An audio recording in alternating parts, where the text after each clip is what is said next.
ভালো লাগা এবং ডিসিপ্লিন। আমরা ভালো লাগার পেছনে ছুটছি। কিন্তু ভালো লাগা আপনাকে সাকসেস দেবে না। কারণ সকালে ঘুম থেকে উঠতে কখনোই ভালো লাগে না। প্রচুর কাজ করতে ভালো লাগে না। সবসময় একই রকম কাজ করতে ভালো লাগে না। এখানে যেতে ভালো লাগে না, ওর সাথে মিশতে ভালো লাগে না, এটা খেতে ভালো লাগে না, ওটা করতে ভালো লাগে না। তো ভালো লাগার পেছনে ছুটতে থাকলে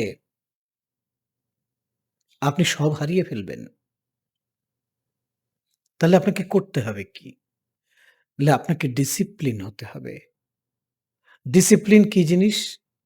আমার সকালে ঘুম থেকে উঠতে ইচ্ছে করছে না, কিন্তু আমি উঠব।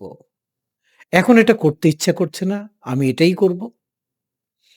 এখন আমার এই বিষয় নিয়ে পড়তে ইচ্ছা করছে, তো আমি এখন এটাই পড়ব। ডিসিপ্লিন আপনার লাইফটাকে সাকসেস বানিয়ে দেবে। দেখেন, ভাগ্য কোনো এরকম জিনিস না যে আকাশ থেকে এসে আপনি আপনার কাছে চলে আসবে, আপনার ঝুড়িতে পড়ে যাবে।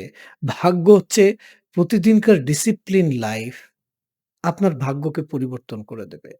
আপনার চিন্তার ধরন, আপনার হাঁটার ধরন, কাজ করার ধরন, আপনার বিশ্বাস, আপনার কমিউনিকেশন সবকিছু যখন একটা ডিসিপ্লিনের মধ্যে আসবে, তখনই জীবনটায় পরিবর্তন আসবে।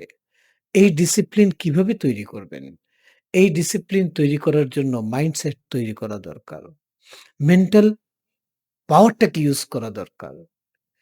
দেখুন, ব্রেন যেভাবে বডিকে চালায়, মাইন্ড ঠিক সেইভাবে ব্রেনকে চালায়। আপনি যা এই ব্রেনের মধ্যে মাইন্ড দিয়ে ইনপুট দিবেন, যেইভাবে দিবেন, যা তাকে কমান্ড দিবেন, ও ঠিক সেইভাবেই কাজ করবে। আপনি দিয়ে তো দেখেন। আর পুরো বিজ্ঞানটা শেখার জন্য আপনি সিলভা মেথড করুন। ধন্যবাদ।